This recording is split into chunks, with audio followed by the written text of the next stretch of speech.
So Stacey Plaskett, a delegate and attorney from the U.S. Virgin Islands, had her be reminded what the Constitution actually says.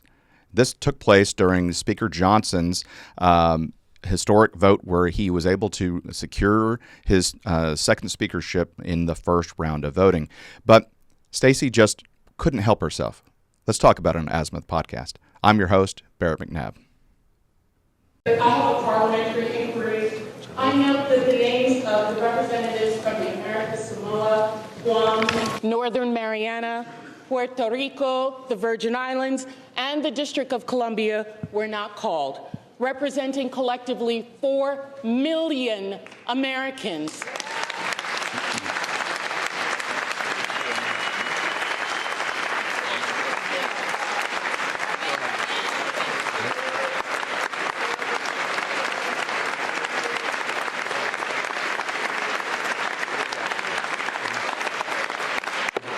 Mr. Speaker, collectively the largest per capita of veterans in this country. Does the gentlelady have a parliamentary inquiry? I asked why they were not called. The House is not in order. Have some respect. It's not going to be that.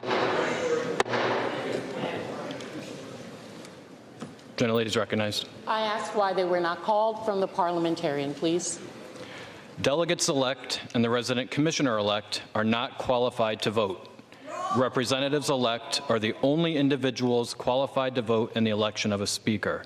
As provided in Section 36 of the House Rules and Manual, the speaker is elected by a majority of the members-elect voting by surname. Thank you, Mr. Speaker.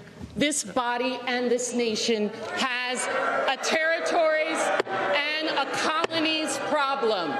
What was supposed to be temporary has now effectively become permanent. We must do something about this problem. The gentlelady is no longer recognized.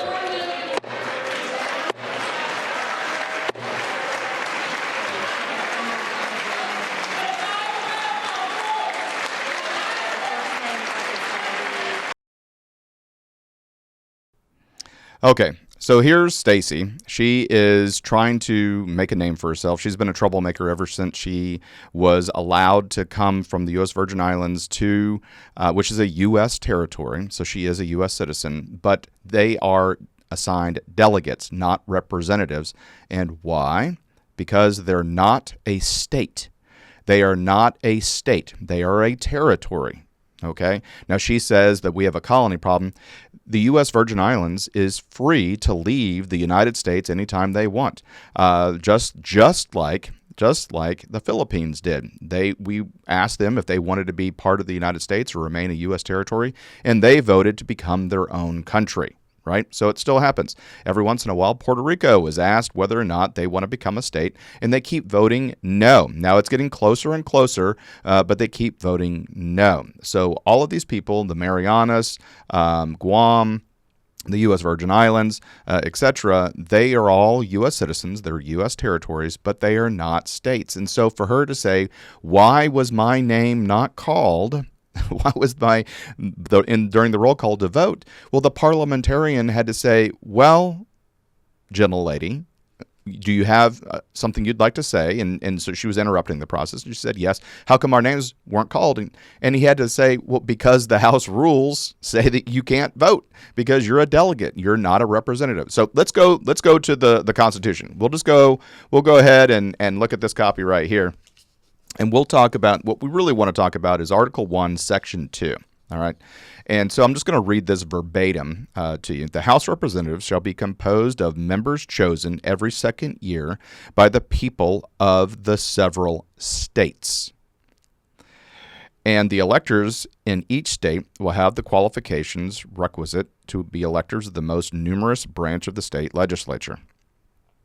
No person shall be a representative who has not attained the age of 25 years, not yet 7 years a citizen of the United States, and who shall not, when elected, be an inhabitant of the state which he has chosen. Okay? So again, this is talking about you have to be a member of the state. Now, the House of Representatives, composed of representatives of the states, though this is the last paragraph in that section 2, the House of House of Representatives shall choose their Speaker and other offices and shall have the sole power of impeachment. So that is the process in which that she interrupted the election of the Speaker of the House, Johnson, and she's trying to find out why she didn't get to vote. Now, she's been a part of this process 7 times. 7 times she's seen a changeover since 2015. And so she is clearly not intelligent enough to understand the process of what's going on. Hey, U.S. Virgin Islands, you might want to elect a different delegate to serve your interests in the House of Representatives because your girl just ain't doing it. All right? So, again, she is disrupting the entire proceedings to want to know why that she could not talk. And we just have to go to now the parliamentarian talked about House rules, and good on him. But still, just going to the Constitution, Stacey just needs to brush up on it. And New Jersey, no longer, to be a teacher, you no longer have to read and write and do math. But still, I imagine because she's a graduate of law school, she does have that ability. And all she has to do is go down to the second and third paragraph of the Constitution, and she'd be able to find her answer right there. It's almost like when my children, are at the point now that they want to know something, I'm like, you need to go search for that yourself. I remember as I was a kid and I wanted to learn how to spell something, my mother would say, go look it up in the dictionary. And I would say, well, if I don't know how to spell it, how am I going to find it in the dictionary? Well, sound it out and figure it out. And that's something that I would say that the United States is lacking, is our ability to figure stuff out anymore. A quick Google search on her iPhone, she could have gotten the answer that she was looking for. Why wasn't my name called? Because you are not a representative or a representative-elect in the House of Representatives. You are a delegate. You're a guest. And get to have, to be able to speak and be able to report back to your constituents in the U.S. territories.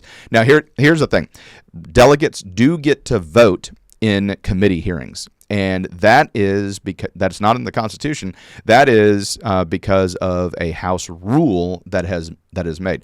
But I would say that even if the rules were changed in the House of Representatives to attempt to allow delegates to vote, it still violates the Constitution. So in order to have the delegates vote and be representatives, which specifically says they have to be representatives from a state, that be chosen from a state and elected from a state, that it would still require a constitutional amendment to allow delegates from the U.S. territories to vote. And again, you can choose to become your own nation, and good on you. I mean, good on you. But in order to become a state, it would have to be voted on by the citizens of the United States in order to allow a new state. And the last one that was admitted was Hawaii, which became our 50th state, right? But that took a vote in order to make that territory into a state. And again, we had the Philippines. I'll go back to that again. After World War II, when they were a territory of ours after the Spanish-American War, ceded that territory to us. It was taken over by the Japanese during World War II, and MacArthur famously said, "I'll be back, and I will return," and came back and reconquered the island. And the Filipinos love us, but we asked, they said, "Do you want to become a state?" And they said, "No, we want to become our own independent country." And they have. Now here they're having problems with China and the South China Sea, and there's all this hubbub going over, trying to resupply Marines on coral reefs that have been stranded and things like that. But still, the United States has a defense pact with them. But still, we have a long shared history. But they voted to become their own country, and the other territories in the United States can do that just as easily.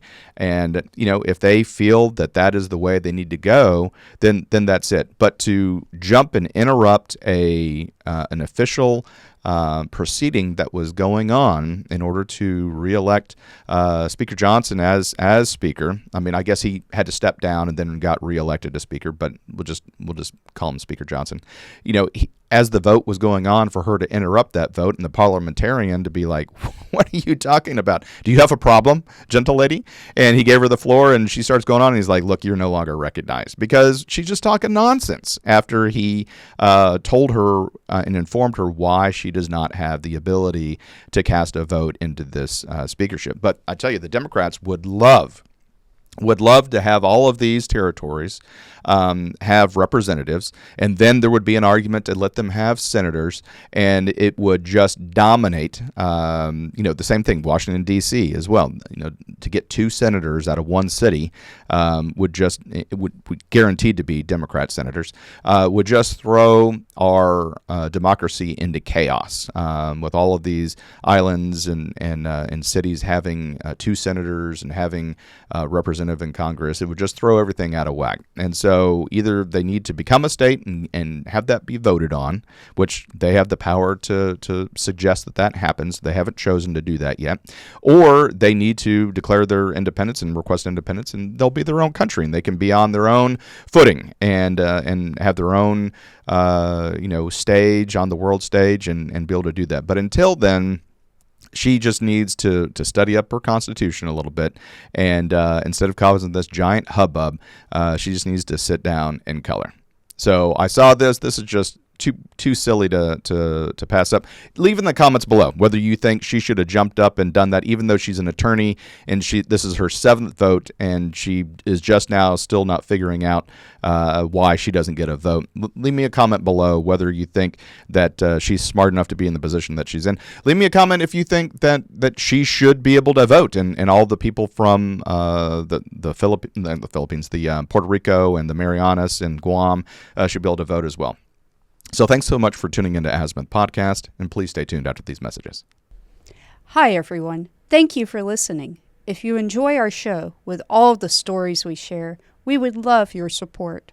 And it's as easy as clicking that subscribe or follow button. This will ensure you never miss an episode and keeps us bringing you these important stories. Your support makes a huge difference. Thank you so much for being part of our podcast family. Thanks, and keep tuning in.